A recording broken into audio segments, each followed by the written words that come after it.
Hey, what's up everyone, TJ here.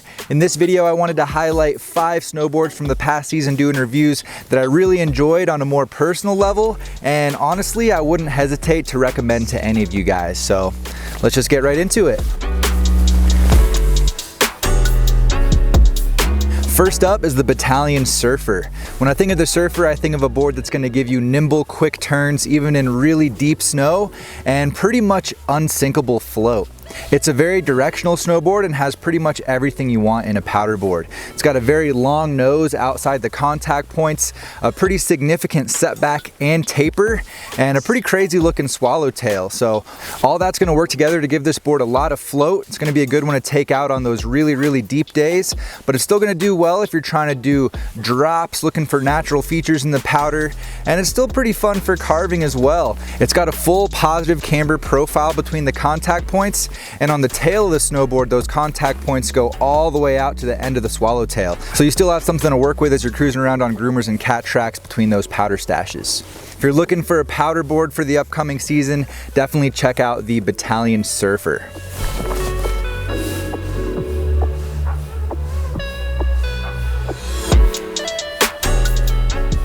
The ARBOR WESTMARK Camber is another one I really enjoyed, one of my all-time personal favorites, and honestly one of the most versatile boards out right now in my opinion. It's designed primarily to be a freestyle snowboard and it's a lot of fun all over the park, but I think it also does really well as an all-mountain snowboard. It's a true twin, full positive camber from contact point to contact point with a pretty solid mid-flex, but there's 2 pieces of tech that ARBOR threw in this board that I think really set it apart when you combine it with that mid-flex and that true twin shape, and that's going to be the grip tech, added contact points right under your foot. So if you ever find yourself on ice or kind of sketchy terrain, it's going to really help to bite down and give you extra grip.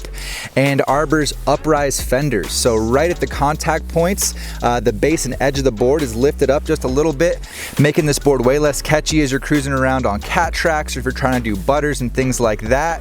And I think when you put that all together, it makes this board very unique, and it's going to make it a lot of fun pretty much anywhere that you take it. I will say that it does struggle in powder though, so that's going to be the one big compromise with this board, but overall really versatile, really fun snowboard, and I think definitely worth checking out. The CAPITA KAZU Pro is another one I spent a good amount of time on this year.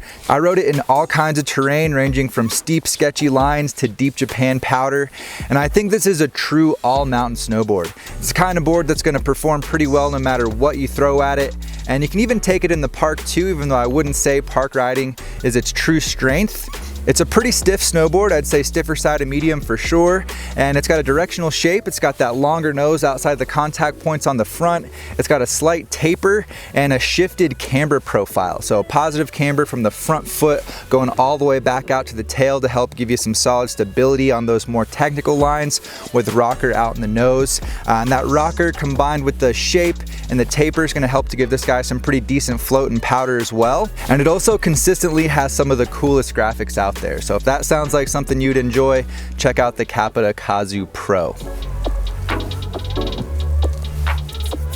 Another board that really grew on me this season is the Ride TWINPIG. So this is a volume shifted true twin snowboard. It's designed to be ridden at a slightly shorter length. I was on the 151 this year. It has a wide shape and runs a camrock camber profile. So camber underfoot with a little bit of rocker in the nose and tail. That's going to give this board some pretty decent pop, but it's not super catchy either. I had a good time on this one in the park on rails and jumps. I think it's going to be a pretty versatile park snowboard. But what really caught me by surprise with the TWINPIG is actually the powder performance. I took it in some really deep snow down in Chile not too long ago, and it did really well. I would say, honestly, you could say that this is a powder twin snowboard. And I think the 3 things that help this board out and actually give it some float and powder is that little bit of rocker in the nose and tail, the width, as well as how long the nose and tail is outside the contact points. It pretty much has the same shape as the War Pig, and that just helped the nose and tail poke out of the powder. So yeah, I think that's a really sweet bonus, and honestly that's what put the TWINPIG over the edge for me. Another bonus with the width is that you can really lay this board over for aggressive carving and not have to worry about heel or toe drag as much. And the last one I want to bring up is the GENTEMSTICK XY snowboard. So this is more of a free ride carving powder board, handmade in Niseko, Japan. Had an awesome time riding some pretty deep snow out at Rusutsu on this board. Got to carve it as well. And honestly, for that style of board, I don't think it gets much better than the XY. Tech-wise, it's going to have everything that you want. It's got a directional shape, a pretty significant setback and taper.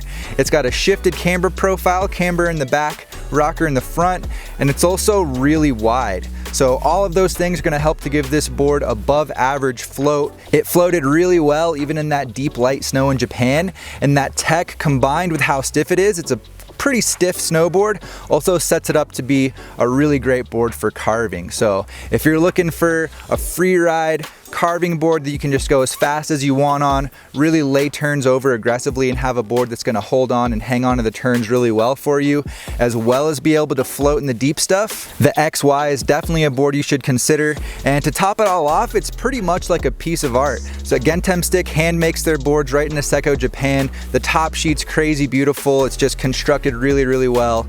Definitely check it out, the GENTEMSTICK XY.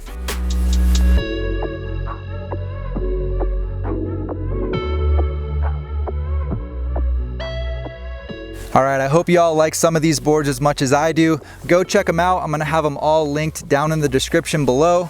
Leave any questions for me down in the comments, or if you wanna let me know which one of these is your favorite.